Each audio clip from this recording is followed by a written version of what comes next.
भगवान महादेव बारात लेकर के हिमालय राज के द्वार पर पहुंचे और विविध कौतूहल मार्ग में हो रहे हैं। और जब बारात पहुंची तो खूब उत्साह आनंद हिमवान के यहां हुआ है। महादेव तो महादेव हैं, भगवान शंकर के साथ जो भूत प्रेतों की टोली है, नामदेव जी वो भूत प्रेत नहीं है जो मरने के बाद दुर्गति को प्राप्त होकर भूत प्रेत बन जाते हैं। प्रायः हम लोग भूत प्रेत उन्हीं को समझते हैं और वही कहे भी जाते हैं कि जो कुमार्ग पर चलने वाले, गलत रास्ते पर चलने वाले होते हैं, वो लोग मर करके भूत प्रेत बन जाते हैं। तो क्या वही भगवान शंकर के गण हैं? बोले वह भूत प्रेत नहीं है। तो बोले सिद्ध गण जो हैं, भगवान शंकर के उपासक आराधक जो भगवत भक्त हैं, वह विविध भेष धारण करके भगवान शंकर को प्रसन्न करने के लिए भगवान शिव के गण बन करके रहते हैं। वह भूत प्रेतों के रूप में है। वह विविध प्रकार के भेष भगवान शिव को प्रसन्न करने के लिए धारण करते हैं, लीला करने के लिए धारण करते हैं। जैसे भोले बाबा ने किया। भोले बाबा जब हिमवान के द्वार पर पहुंचे तो कैसा रूप दिखा? बिकट वेश रुद्र ही तब देखा, आवेलई और भय भय विशेषा। बिकट वेश, भगवान शंकर ने बिकट वेश बना रखा था, बड़ा भयानक डरावना भेष बना रखा था, जिसको देख करके हर कोई भयभीत हो जाए।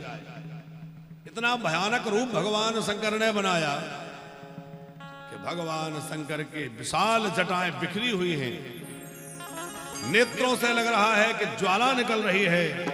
भगवान शंकर जो है उनकी आंखें चढ़ी हुई हैं, बाल जो है वह ताम्र वर्ण के दिखाई दे रहे हैं।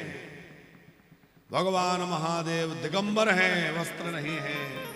बड़ा भयंकर स्वरूप भगवान शंकर का देखा तो अबलय और भय भय विशेषा। जो स्वागत सत्कार अगवानी करने के लिए लोग आए थे वो सब भयभीत हो गए, भाग गए। जो पार्वती जी की माता जी हाथ में थाली लेकर भगवान शंकर की आरती करने आई थी, आरती का थाल गिर गया, भयभीत होकर के भवन में भागी। ये क्या बर है? और बड़ी दुखी होकर के कहने लगी कि क्या इसी पागल के लिए मेरी बेटी ने इतना तप किया? मेरी बेटी ने जो कठोर तप किया वो इसके लिए किया? कोई उस नारद को बुलाओ। मैंने क्या बिगाड़ा था उन महाराज नारद का जो उन्होंने ऐसे पागल वर के लिए मेरी बेटी को प्रेरित कर दिया और मेरी बेचारी सुकुमारी बालिका को बहला करके ऐसे पागल वर के लिए तप करने के लिए कह दिया। बड़ा नाराज हो गई। उस समय नारद जी को पता लगा माता जी बहुत नाराज हैं और आपको याद कर रही है। नारद जी बोले अभी जाते। नारद जी जाने लगे, लोगों ने समझाया, सप्तऋषियों ने समझाया, कहाँ जा रहे हो? बोले मैना महारानी से मिलने जा रहे हैं। तो पता नहीं है कितने नाराज हैं, कितने गुस्से में हैं। जैसे ही जाओगे बढ़िया से खबर ले ली जाएगी। नारद जी ने बड़ा प्यारा उत्तर दिया। बोले संत का स्वभाव ये नहीं है कि जहां स्वागत हो सत्कार हो वहीं जाए। संत का स्वभाव है कि चाहे सत्कार मिले चाहे दुत्कार मिले, एक जैसी प्रसन्नता रखना चाहिए और एक जैसा समान भाव रखना चाहिए। जब मेरा आदर हो रहा था, मेरी आरती पूजा हो रही थी, तब तो मैं दौड़ दौड़ के हिमवान के घर आ रहा था। और आज यदि कोई नाराज है मैं ना जाऊं तो ये संतत्व का लक्षण नहीं है। संत का लक्षण है कि उसको प्रेम और दुत्कार एक जैसा लगे। संतों को जीवन बड़ा निराला होता है। संत तो संत हैं, क्या कहना है। और नामदेव जी, हम सब के इष्ट कौन हैं?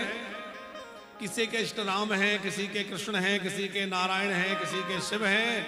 पर विचार किया जाए कि राम कृष्ण नारायण का इष्ट कौन है? बोले राम कृष्ण नारायण आदि के इष्ट संत हैं, भक्त हैं। भक्त ही भगवान के इष्ट हैं। भगवान कहते हैं मैं संतन को दास, संत मेरे मुकुटमणि। संतों को तो भगवान अपना मुकुटमणि बनाकर रखते हैं, उन संतों के पीछे पीछे चलते हैं। इन संतों की चरण रज उड़ करके और मेरे ऊपर पड़ जाए, मैं पावन हो जाऊं। जाकर नाम सुनत शुभ होई, जिस प्रभु का नाम लेने मात्र से लोग पवित्र हो जाते हैं, पावन बन जाते हैं, वही परमात्मा भक्तों के पीछे पीछे इस वांछा से, इस कामना से चलते हैं कि इन भक्तों की रज उड़ करके चरण रज मेरे ऊपर पड़ जाए, मैं पवित्र हो जाऊं। आप विचार करिए वो संतों से कितना प्रेम करते हैं, क्योंकि संत सरल चित जगत हित जाने स्वभाव सने। संत जो है वो सरल चित होते हैं, संत निर्मल हृदय के होते हैं। संत का जीवन उस पुष्प के जैसा होता है कि एक हाथ पुष्प को उतार रहा है, दूसरा हाथ संभाल रहा है। इस हाथ से पुष्प तोड़ा, इसमें रखा, पर जिस हाथ ने पुष्प को तोड़ा उसमें भी उतनी सुगंध दे दी, और जिसने संभाला उसमें भी उतनी सुगंध दे दी। ये भेद पुष्प नहीं करता कि ये तोड़ने वाला है, ये संभालने वाला है। तोड़ने और संभालने वाले दोनों को एक जैसी समान सुगंध प्रदान कर दे, वो पुष्प है। और उस पुष्प जैसा जीवन संत का है कि कोई धुतकार लगाए तो भी कृपा, और कोई प्रेम करे, सत्कार करे तो भी कृपा। ये नारद जी का जीवन है, संत का जीवन है। अभी हम लोगों का खूब सौभाग्य रहेगा, आज 24 तारीख है, 25-26 दो ही दिन बीच में है, और 27 तारीख से तो हम लोग श्रीमद् भक्तमाल जी की कथा का खूब आनंद लेंगे। तो कल फिर हम जो है 27 तारीख से खूब भक्त चरित्र सुनेंगे। 27 तारीख से भक्तमाल की कथा का बड़ा दिव्य आनंद यहाँ रहेगा, और बड़े दिनों से भक्तमाल जी की कथा यहाँ नहीं हो पाई है। तो भक्तमाल जी की कथा के माध्यम से हम संतों के, भक्तों के दिव्य चरित्रों को सुन करके अपने जीवन को कृतार्थ करेंगे। और उस कथा का सीधा प्रसारण सत्संग, वो संस्कार चैनल के माध्यम से होगा। संस्कार चैनल के माध्यम से लाइव टेलीकास्ट 4 बजे से 7 बजे तक उस कथा का रहेगा। तो हम आपसे निवेदन कर रहे थे कि देवर्षि नारद महारानी मैना की ओर जाने लगे। सप्तर्षियों ने कहा चलो हम भी चलते हैं। मैना महारानी ने नारद जी को देखा तो बहुत नाराज होते हुए फटकार लगाई, महात्मा हमने तुम्हारा क्या बिगाड़ा था? अरे तुम्हारा घर तो बसा नहीं, पर तुम किसी का घर भी नहीं बसने देना चाहते। मेरी बेटी के लिए बहला दिया, बताओ, बहका दिया, बेचारी को पागल भर के लिए तपस्या करने के लिए कह दिया। और जैसे ही नारद जी को कुछ खरी खोटी सुनाना मैना जी ने आरंभ किया, तो गुरु जी के चरणों में कैसी निष्ठा होना चाहिए पार्वती जी से सीखिए। तुरंत पार्वती जी बोल पड़ी, मां ऐसा मत कहिए। सुख दुख जो लिखा लार विधि, हम पाव जह जावहि तहीं। सुख दुख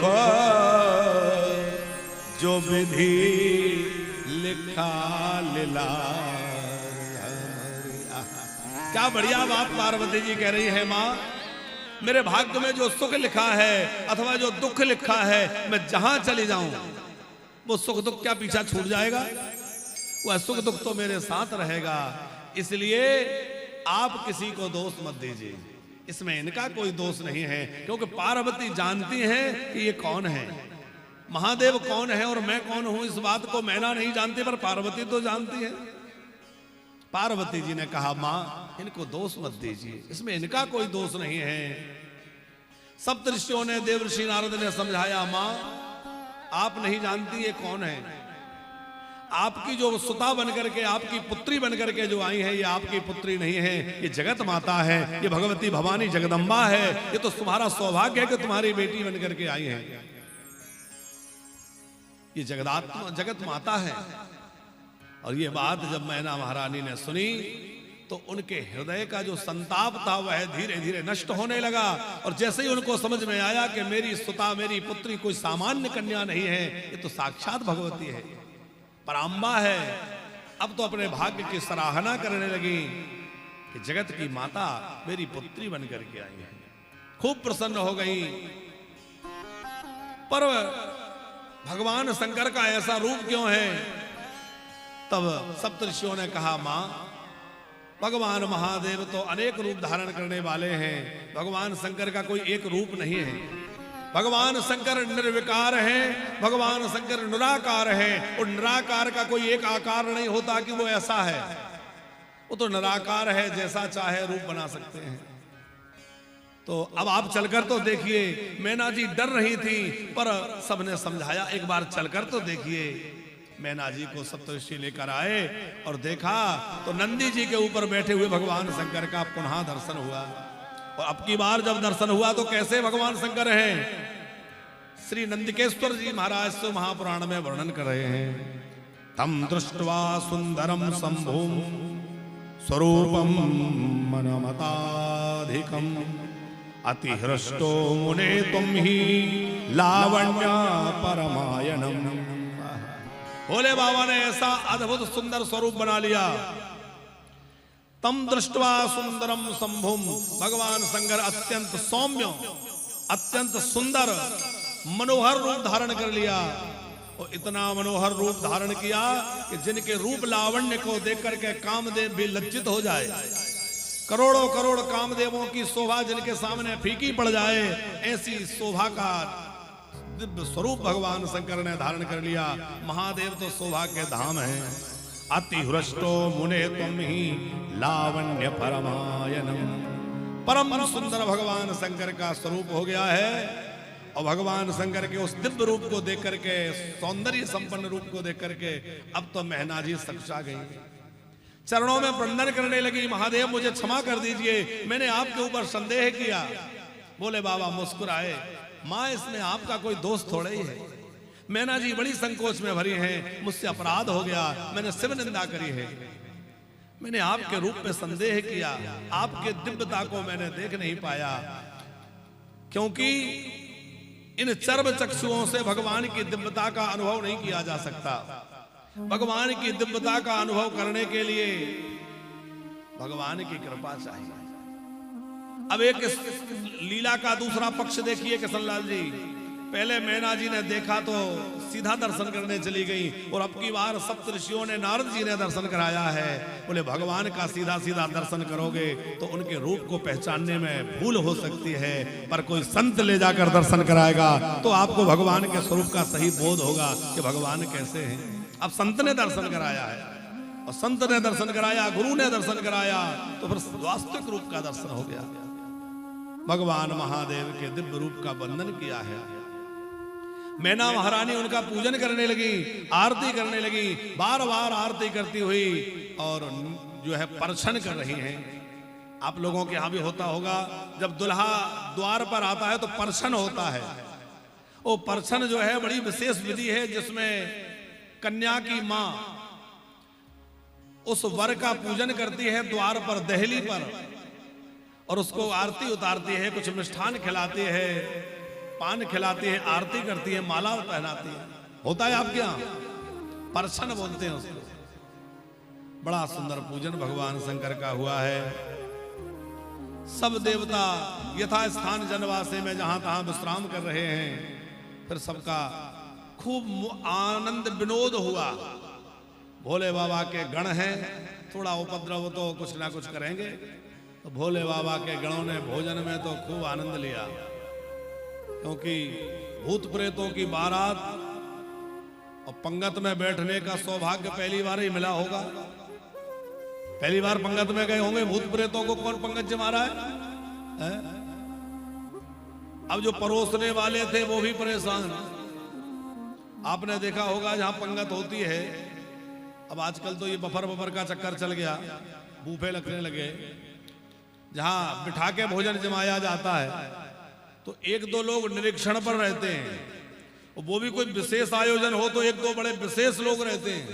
नामदेव जी रहते हैं कि नहीं, भैया इधर पानी लाओ, इधर पूड़ी नहीं चली, इधर वाली पंगत में सब्जी नहीं है, वो देखते हैं। तो जैसे ही पंगत प्रारंभ हुई,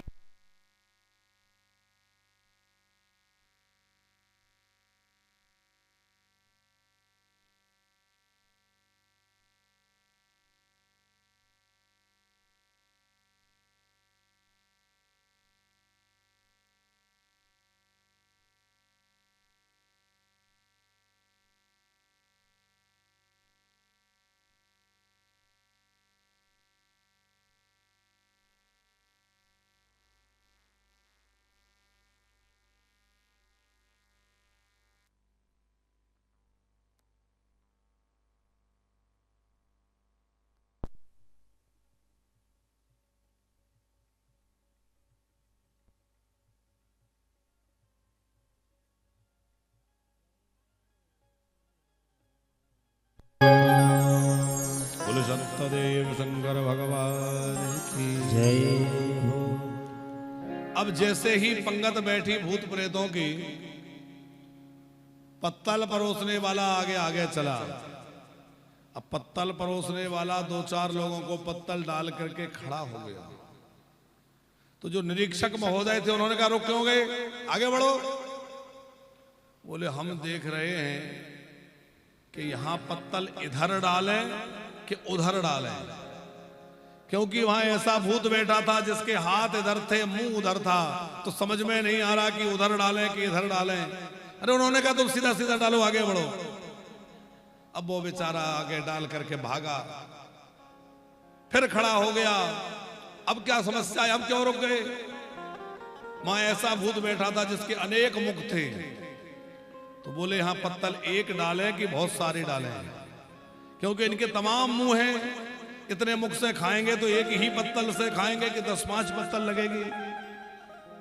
अरे तुम डालो, जैसे तैसे खाएंगे, उनका काम है, आगे बढ़ो। परोसने वाला फिर आगे बढ़ा, फिर खड़ा हो गया। अब क्या है? बोले नई समस्या है क्या? वहां एक ऐसा भूत बैठा था जिसको मुंह ही नहीं था। तो यहां पत्तल डालूं कि ना डालूं, क्योंकि डालेंगे भी तो फायदा क्या, इनको तो मुंह ही नहीं है, तो खाएंगे कैसे? मुंह ही नहीं है, कैसे खाएंगे? और जैसे ही कहा कैसे खाएंगे तो भूत के अंदर से आवाज आई, इससे तुम्हें क्या मतलब? और वो घबराया, पत्तल फेंकी और भागा। जैसे तैसे भूतों को पत्तल तो लग गई, पर कौन परोस कर पाए। अच्छा, भूत तो पहली बार शायद बारात में गए होंगे, उन्होंने देखा कि कोई पत्तल, कोई खाने का सामान समझा ये कुछ खाने की वस्तु है, तो पत्तल को ही सीधा सीताराम कर गए, पत्तल को ही पा गए। बोले अब क्या होगा? बोले अब इनको कोई नहीं खिला सकता। तो बोले अब तो प्रार्थना करो कि ये अपने आप प्रसाद। और तो फिर आनंद लिया है खूब उन्होंने, भूत प्रेतों ने। एक बोले कि ऐसा है कि इन सबको तो छोड़ो, भोले बाबा जो है दुल्हा हैं, बढ़िया दुल्हा को ही बढ़िया से भोजन कर दो। तो दुल्हा को भोजन कराने में भी कुछ समस्या थी क्या? कि अर्घ मांगते चंद्रमा, भेंट मांगती गंग, और भावत दूध भुजंग को भोले के प्रिय भंग। किसी कवि ने लिखा है, भोले बाबा के मस्तक पर चंद्रमा है, और चंद्रमा क्या चाहते हैं? अर्घ।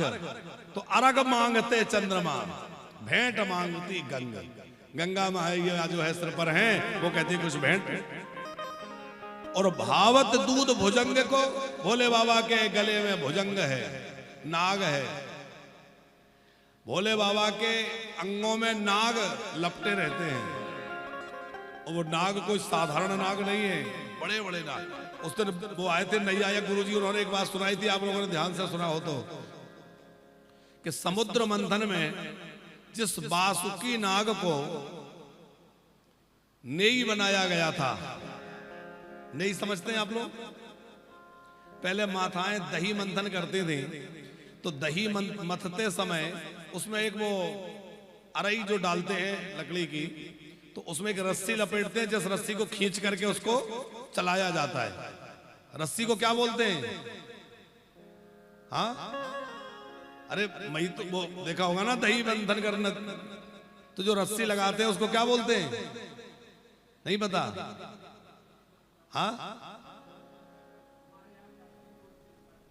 हाँ, सब लोग अब आजकल मशीन का जमाना है, तो सीधा बटन दबाई और घर। पर पहले देखा तो होगा, हम जब छोटे छोटे थे तो हमारी माताजी हाथ से ही खूब बढ़िया घी निकालती थी, और वो ताजा ताजा घी हमने बचपन में निकलते निकलते भी खाया है। जैसे निकाल के रख दिया, उसमें से थोड़ा सा दे दो तो उसमें से ले लिया। तो वो जो रस्सी लपेटी जाती है, उस रस्सी की तरह ही बासुकी नाग को सुमेरु पर्वत, मंदराचल पर्वत से लपेटा गया था। कब? जब समुद्र मंथन हुआ। तो समुद्र मंथन जब करना था कृष्णलाल जी, तो जैसे वो लकड़ी डाली जाती है, लकड़ी का वो अरई, उसका रूप किसने लिया? मंदराचल पर्वत ने। मंदराचल पर्वत को तो वो बनाया गया, और उसमें जो रस्सी लपेटी गई, वो रस्सी किसकी लपेटी गई? बासुकी नाग की। अब आप विचार करो कि वो नाग कितना बड़ा होगा कि इतने बड़े पर्वत में उसके कई बार लपेट दिया गया, कितना विशाल होगा। अब इतने बड़े नाग को भोले बाबा अपने हाथ में कंगन की तरह लपेट के रखते हैं, उनका कंगन है वो हार बासुकी।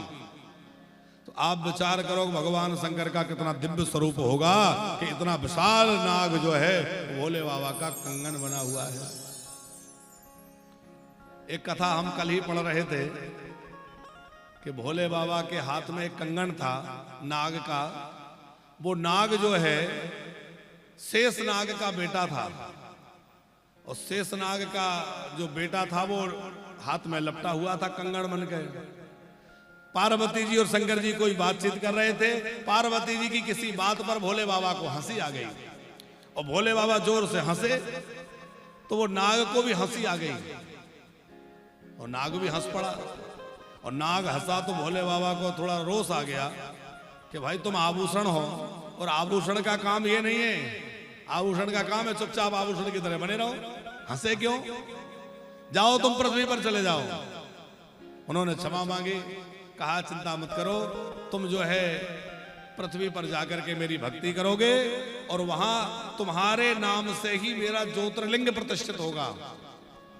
एक राजा के यहां वह नाग जो है जन्म लिया, तो जहां जन्म लिया वह नाग तो नाग के ही रूप में लिया, लेकिन आश्चर्य की बात यह थी कि रानी के गर्भ से जन्म लिया, पर वो मनुष्य रूप में जन्म नहीं लिया, नाग के रूप में जन्म लिया। रानी तो बहुत भयभीत हो गई, भयभीत हो गई तो भगवान शंकर की माया लीला इतनी प्रचंड थी कि वो नाग जन्मते ही वो नाग अपनी माता से बोला कि डरो मत, तुम मुझसे डरो मत, मैं तुम्हारा पुत्र हूं, मैं तुम्हें कोई हानि नहीं पहुंचाऊंगा। अब जन्म लेते ही वो नाग मनुष्यों की तरह बोलने लग गया, बड़े आश्चर्य की बात हो गई। पर राजा और रानी ने उसको बड़ा छुपा करके रखा, लोग देखेंगे तो पता नहीं क्या कहेंगे, राज्य में हल्ला होगा। बाद में उसने बड़ी भारी शिव भक्ति करी, और उसके शिव भक्ति से भगवान शंकर जो है नागेश्वर महादेव के रूप में प्रतिष्ठित हुए। तो नागेश्वर ज्योतिर्लिंग की एक कथा में उस नाग की कथा भी जुड़ी है, बोले नागेश्वर महादेव की। तो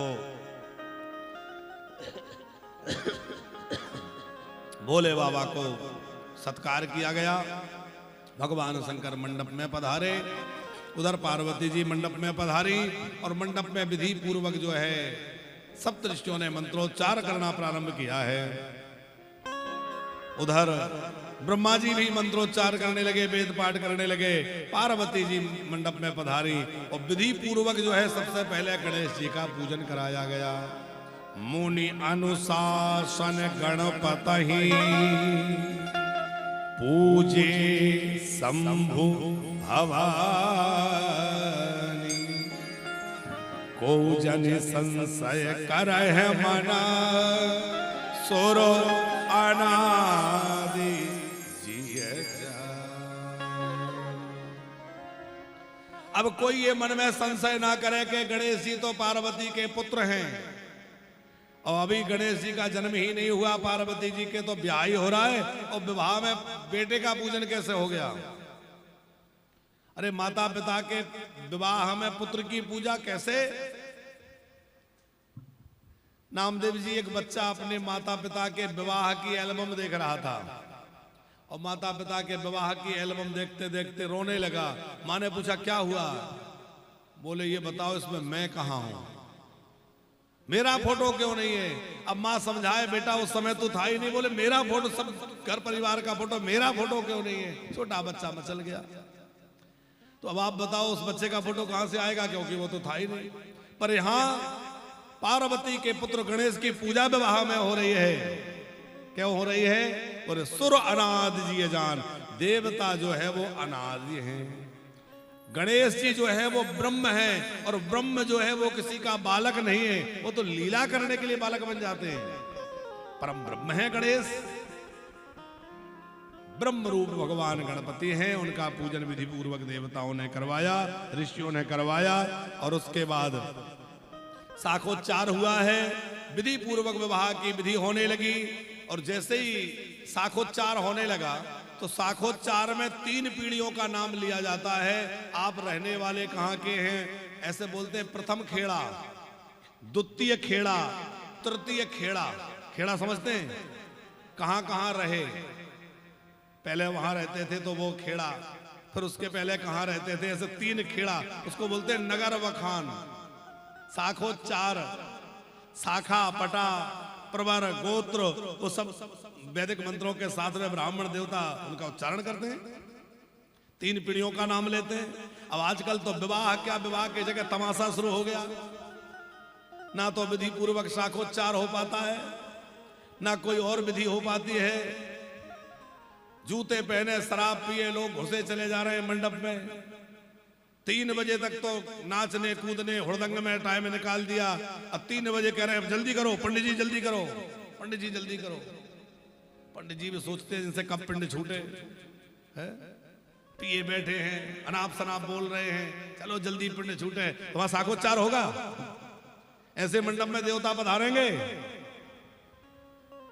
कितना हमने दूषित कर दिया हमारे संस्कारों को, हमने अपने संस्कारों को संस्कार नहीं बचने दिया। और यदि हिंदू धर्म की, सनातन की सबसे ज्यादा हंसी देखना हो तो किसी हिंदू के विवाह समारोह में चले जाओ, वहां कैसी खिल्ली उड़ाई जाती है हमारे सनातन धर्म की, उन नियमों की, सनातन की परंपराओं की। हम बार बार कहते हैं भैया विवाह जैसा पवित्र संस्कार बड़ी पवित्रता से करो, नाच गाना खाना पीना वे सब अलग किसी दिन करो, और एक दिन केवल बढ़िया वैदिक विधान के लिए अलग से रखो। या ऐसा भी कर सकते हो कि दिन में बढ़िया वैदिक विधि से भावर आदि कर लो और रात में अपना नाचना गाना भोजन पानी ये सब कराओ। अब तो ये भी लोग करने लगे हैं। हमारी अभी 20 तारीख में हमारे ब्रज के एक विशेष विभूति श्रीमद् भागवत आदि पुराणों को सारे विश्व में प्रचारित करने वाले परम श्रद्धेय पूज्य डॉक्टर श्याम सुंदर पाराशर जी महाराज जी, उनके चिरंजीव सुपुत्र ऋषि पाराशर जी का विवाह उत्सव था। तो दिन में बड़े विधि पूर्वक वैदिक विधि संपन्न हो गई। दिन के काल में बढ़िया लगन शोधन करके और बढ़िया वैदिक विद्वानों की सन्निधि में, खूब महापुरुषों के बीच में खूब बढ़िया तरीके से वैदिक विवाह संपन्न हो गया। और वैदिक विधि सब संपन्न होने के बाद रात्रि में अपना बारात लगी, खूब आनंद से भोजन पानी वो सब चलता रहा। तो प्रयास करना चाहिए कि अब हमें वैदिक विधि पर ज्यादा जोर देना चाहिए। तो भोले बाबा से कहा 3 पीढ़ियों के नाम बताओ। तो 3 पीढ़ियों के नाम भोले बाबा चक्कर में पड़ गए। हम तो कैसे हैं, आगो ने अमान मातु पितु, जिनके माता पिता ही नहीं है वो 3 पीढ़ी के नाम कहां से बताएं।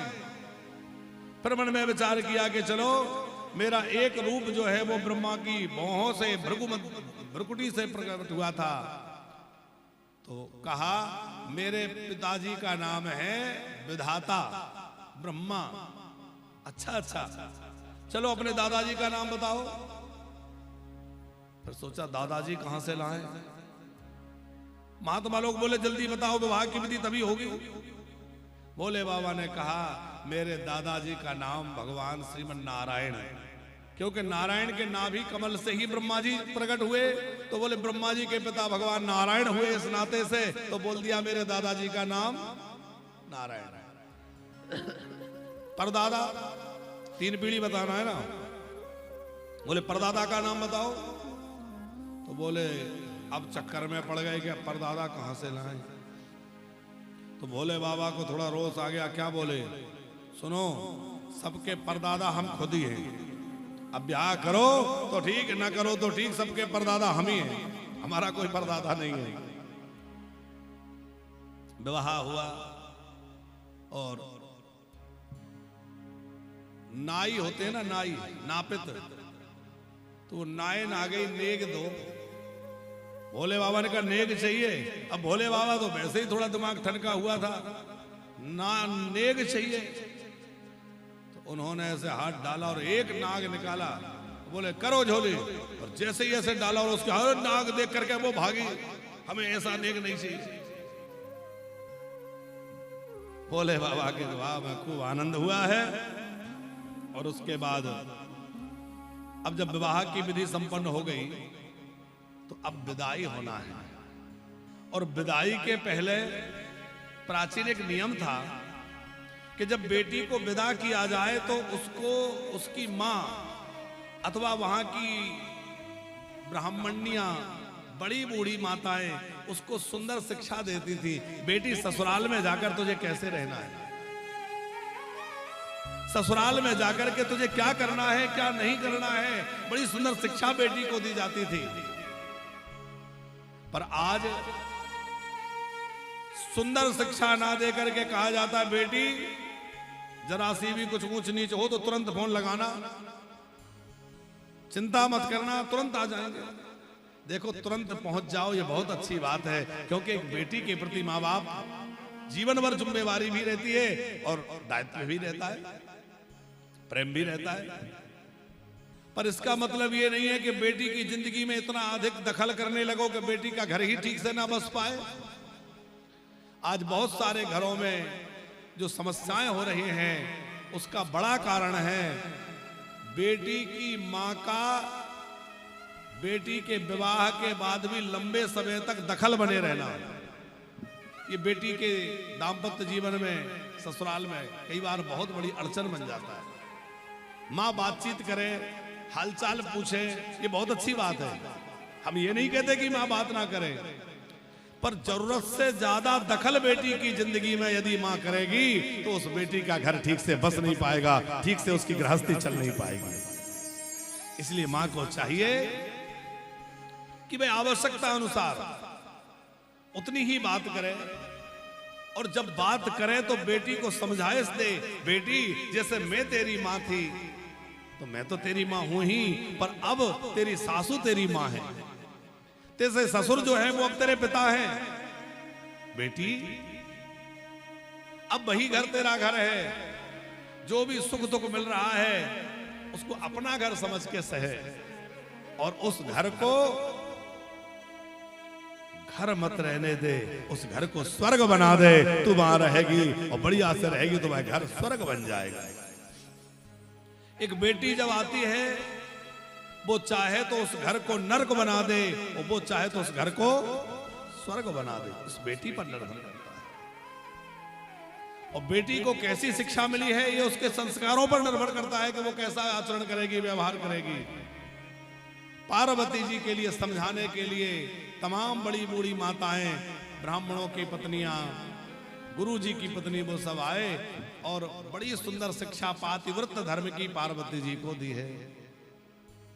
अब पार्वती तो पार्वती हैं, भवानी जगदम्बा है, उनको कोई आवश्यकता नहीं थी, फिर भी एक नियम है उसके अनुसार समझाया बेटी ससुराल में कैसे रहना है, क्या करना है कि करहो सदा शंकर पद पूजा, करहो सदा शंकर पद पूजा, नारी धर्मपति देवो न दूजा, नारी धर्मपति देवो न दूजा, करहो सदा शंकर पद पूजा, करहु सदा शंकर पद पूजा, नारी धर्मपति देवो न दूजा, नारी धर्मपति देवो न दूजा। बेटी ससुराल में जा रही हो, सदा अपने पति का ध्यान रखना, अपने पति की सेवा करना, क्योंकि नारी धर्मपति देव न दूजा, नारी का धर्म है पति की सेवा। और देवताओं की पूजा नारी करे ना करे, लेकिन यदि उसने पति की सेवा अच्छे मन से कर ली तो उसके सारे देवता प्रसन्न हो जाते हैं, सारे देवताओं की कृपा उसे प्राप्त हो जाती है। पतिव्रता नारी के आगे यमराज भी झुक जाते हैं, भगवान भी झुक जाते हैं। बेटी, कोई व्रत ना करे स्त्री और पातिव्रत व्रत को ठीक से निभा ले तो उसने सारे व्रतों को कर लिया। क्या करना चाहिए? पति के जगने से पहले जाग जाना चाहिए। घर को साफ सुथरा करके, पवित्र करके और व्यवस्थित करके रखना चाहिए। ये हम नहीं कह रहे, नहीं आप लोग हम पे केस कर दो, महाराज जी आप महिलाओं के पीछे पड़े रहते हैं। ये सब महापुराण में लिखा भी है। यदि आपको केस करना है तो व्यास जी पे करो, है? वहां लिखा है कभी पति के पहले भोजन ना करे। पति जब सुखपूर्वक भोजन कर ले तो पति के भोजन करने के बाद ही भोजन करे। आजकल तो साथ में करने की परंपरा चली है, वो भी ठीक है, साथ में करो, लेकिन साथ में करने की में भी एक थाली में करने की परंपरा और चल गई। हमने पूछा भाई साथ में क्यों खाते हो? अरे महाराज आप नहीं जानते, झूठा खाने से प्रेम बढ़ता है। हमने कहा प्रेम तो आपका दिख ही रहा है, आप लोगों का प्रेम तो प्रत्यक्ष झलक रहा है। क्योंकि थोड़ी देर पहले वही पत्नी पूछ रही थी कोई साथ ऐसा उपाय बताओ जिससे घर में शांति रहे। ये बहुत झगड़ा करते हैं। ले जाते समय कार में पति भी कह रहा था महाराज कोई ऐसा टोना टोटका कुछ बता जाना कि वो देवी थोड़ी शांत रहे, ज्वालामुखी बनी रहती है। पति कह रहा है वो ज्वालामुखी बनी है, पत्नी कह रही है इनने महाभारत मचा रखा है, और दोनों साथ में भोजन कर रहे हैं। बोले प्रेम बढ़ता है। हमने कहा बहुत अच्छा प्रेम आपका है? अरे झूठा खाने से प्रेम बढ़ता होता तो गली के कुत्तों में सबसे ज्यादा प्रेम होता, क्योंकि वो तो तमाम झूठा खाते हैं। भैया झूठा खाने से प्रेम नहीं बढ़ता, झूठा खाने से बीमारियां बढ़ती हैं। स्त्री का धर्म है कि पति को भोजन जमा करके भोजन करे। पति आवाज लगाए तो तुरंत दौड़ करके पति के सन्मुख आकर के प्रस्तुत हो जाए। पति की आज्ञा की कभी अवहेलना ना करे, कभी पति से ऊंची आवाज में बात ना करे, कोई ऐसा कार्य कभी ना करे जो पति को पसंद ना हो। पति की रुचि का बहुत अधिक ध्यान रखे। क्या भोजन पसंद है, कैसा व्यवहार पसंद है, कैसा उनको आचरण पसंद है, अपने पति की प्रसन्नता का विशेष ध्यान रखे। पति यदि कहीं प्रदेश चले जाएं, बाहर चले जाएं, तो स्त्री को बहुत ज्यादा श्रृंगार नहीं करना चाहिए। यदि पति बाहर चले जाएं, तो पति को बाहर जाने पर स्त्री को किसी दूसरे के घर नहीं जाना चाहिए। हंसना या बहुत ज्यादा सामाजिक उत्सवों में सम्मिलित होना यह भी निषिद्ध है। ये सब देवियां पार्वती जी को समझा रही हैं, बेटी तू अपने ससुराल में रहे, इन सब बातों का ध्यान रखना। बेटी तुझे सदा अपने पिता की मर्यादा को बनाकर रखना है, और पिता की मर्यादा कब झलकेगी? जब तेरे आचरण से पातिव्रत्य झलकेगा तो तेरे पति और तेरे कुल का परिचय होगा। तेरे कुल का परिचय उसी से तो होगा, इसलिए तो ध्यान रखना। पति के शयन करने के बाद ही शयन करें, सदा प्रसन्न चित्त रहे, कभी ऊंची आवाज में बात ना करें। अब देखो ये सब बातें स्त्रियों के लिए कही गई हैं, इसका मतलब ये नहीं है कि पति जो मर्जी सो करे, ऐसा नहीं है। अरे पतियों के लिए, पुरुषों के लिए भी नियम है भैया कि वो सदा अपनी पत्नी की रुचि का ध्यान रखें, उसकी चित्त की वृत्ति को विचार करें, इनके लिए क्या चाहिए। वो मांग ना पाए उसके पहले पति प्रदान कर दे। जानकी जी ने कहा प्रभु इस मृग को मारकर मुझे ला दीजिए। क्या राम जी नहीं जानते थे कि ये माया मृग है? अच्छा राम जी भगवान है, परमात्मा है, वो बात छोड़ दीजिए। साधारणता देखा जाए तो भी समझ में आ जाएगा कि ये नकली है, क्योंकि सोने का मृग होना संभव है क्या? अरे मृग सोने का कभी नहीं होता, और सोने का है इसका मतलब नकली है, ये बात स्पष्ट है कि नहीं? तो क्या राम नहीं जानते हैं कि ये मृग सोने का है माने नकली है, असली नहीं है? महर्षि वाल्मीकि ने वाल्मीकि रामायण में लिखा है, असंभवम हेम मृगस्थ जन्मा तथापि रामो लुलभो मृगाय।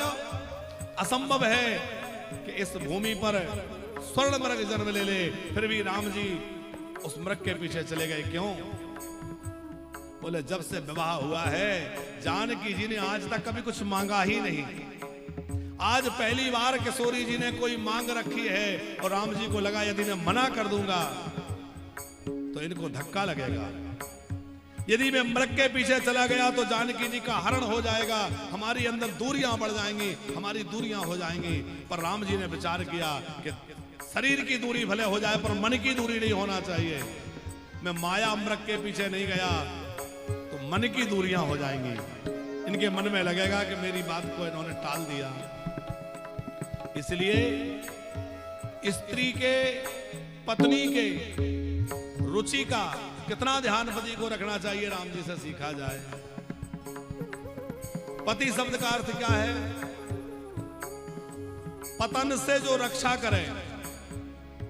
पति शब्द का अर्थ क्या है? बोले पति शब्द का अर्थ है कि जो सदा सर्वदा अपनी पत्नी का रक्षण, पोषण और संरक्षण करे, वो पति है। पति की दायित्व है पत्नी की रक्षा करना, उसका पोषण करना, उसकी भावनाओं का आदर करना, पत्नी को प्रेम देना, आदर सत्कार करना, ये पति की जिम्मेवारी है। और पत्नी शब्द का अर्थ क्या है? पतनात्रायते, पतन से जो रोक ले, पतन से जो बचा ले, वो पत्नी है। करहूं सदा शंकर पद पूजा, करहूं सदा शंकर पद पूजा, नारी धर्मपति देव न दूजा, नारी धर्मपति देव न दूजा। बहुत प्रकार से स्त्रियों ने, माताओं ने पार्वती जी को समझाया। अब पार्वती जी को डोली में बिठाने के लिए ले जाने लगे, और जैसे ही पार्वती जी को डोली की ओर ले जाने लगे उस समय इनके पिता महाराज हिमवान फूट फूट कर रोने लगे। अपनी पुत्री को डोली की ओर ले जाते, लाल जोड़े में जब एक बेटी अपनी डोली की ओर बढ़ती है, डोली में बैठती है, पिता को बहुत आनंद भी होता है, प्रसन्न भी होता है और बड़ी करुणा भी प्रकट होती है। क्योंकि बेटी की विदाई का जो क्षण है वह एक पिता के लिए बड़ा मार्मिक क्षण होता है। कोई ऐसा कठोर हृदय का व्यक्ति हो जो जीवन में कभी ना रोया हो, शायद कोई ऐसा हो जो जीवन की किसी स्थिति में न रोया हो, वो भी जब अपनी बेटी को दुल्हन बना के विदा करता है तो वो भी रो पड़ता है। वो अपने हृदय को रोक नहीं पाता है, अपने आंसुओं को रोक नहीं पाता है। महाराज जनक जो विदेह राज कहे जाते हैं, उनकी भी ज्ञान की मर्यादा बेटी को विदा करते हुए मिट गई थी। जब जानकी जी को अपनी बेटियों को डोली में जनक जी बिठाने लगे, मिटी महामर जाग ज्ञान की, मिटी महामर जाग ज्ञान की।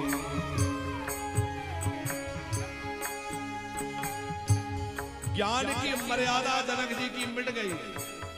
जो विदेह राज कहे जाते थे वह फूट फूट कर रो रहे हैं अपनी बेटियों को हृदय से लगा करके। बार ही बार सुता और लाए, बार बार जानकी जी को हृदय लगाकर कैसे रोए थे। अब जनक जी जैसों की ये हालत है, आप विचार करो, जगत के पिता अपनी पुत्री को जब विदा करते हैं, हिमवान अपनी बेटी को विदा कर रहे हैं, बार बार हृदय से लगाते हैं, पुत्री तू सदा सर्वदा इस बात का ध्यान रखना कि तेरे किसी आचरण से कभी तेरे पिता को नीचा ना देखना पड़े। पार्वती जी ने कहा पिताश्री आप परेशान मत होइए, पिताश्री आप दुखी मत होइए। बार बार अपने पिताजी को समझाया है और डोली में बैठकर विदा होने लगी है पार्वती। जब बेटी डोली में बैठती है तो लौट करके अपने घर की ओर देखती है और ऐसा कुछ नियम है कि उस समय कुछ लाजा, कुछ अन्न लेकर के मुट्ठी में और अपने घर की ओर फेंकती है। क्यों? बोले आज मैं लक्ष्मी के रूप कन्या तुम्हारे घर में उत्पन्न हुई थी, आज मैं दूसरे की धन लक्ष्मी बनने जा रही हूं, दूसरे के घर की लक्ष्मी बन जाऊंगी, पर मेरे जाने के बाद मेरे पिता के घर में कंगाली ना आ जाए, मेरे जाने के बाद मेरे पिता के वैभव में कोई कमी ना आ जाए, इसलिए वो लाजा आदि छोड़कर कहती है मेरे पिता के घर में खूब समृद्धि रहे, मेरे भाई लोग खूब समृद्ध रहे, प्रसन्न रहे, इसलिए वो लाजा आदि छोड़ती है और लौट लौट कर अपने घर को, अपने परिवारजनों से कहती है कि आज से मैं दूर तुमसे जा रही हूं। श्री पार्वती महारानी डोली में बैठ गई, विदा हुई है बारात और शिव जी के गण प्रसन्न होकर चल रहे हैं। अब भोले बाबा के गणों को बड़ी प्रसन्नता है कि हमारी मां चली गई थी सती महारानी, तो जब से हमारी मां गई है हम सब अनाथ से हो गए थे। महादेव तो समाधि में बैठे रहते हैं, भगवान शंकर तो ध्यान मग्न रहते हैं, पर मां रहती है तो हमारे कैलाश पर उत्सव का माहौल रहता है। जब पार्वती जी रहती है तो कैलाश जो है उमंग से, उत्साह से भरा रहता है, पर जब से सती जी गई हैं कैलाश की शोभा मानो फीकी पड़ गई है। भोले बाबा भी विरक्ति में डूब गए थे। अब सब गण हर्षित हो रहे हैं, अब माता दोबारा पधारी हैं, अब मां के आने से हमारे कैलाश पर नित्य नए उत्सव होंगे, हमारा कैलाश प्रसन्न हो जाएगा। सब जो है नाचते गाते प्रसन्न होते हुए पहुंच गए हैं कैलाश और गणों के साथ भगवान महादेव कैलाश पर विराज गए हैं। सब देवता जो है वहां से भगवान शंकर को प्रणाम कर करके आज्ञा ले लेकर के अपने अपने लोगों को, अपने स्थानों को प्रस्थान कर गए। हारे गिर जाने तो हो हे बिहारो,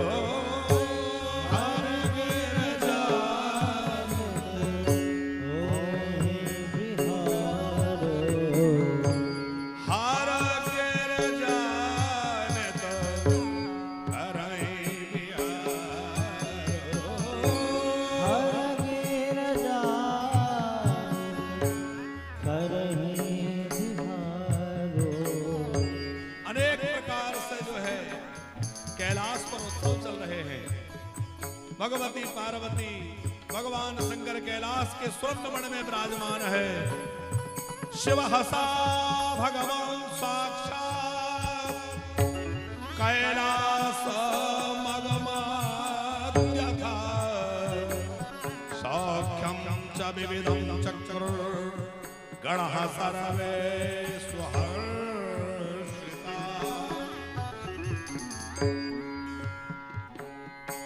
शिव गिरे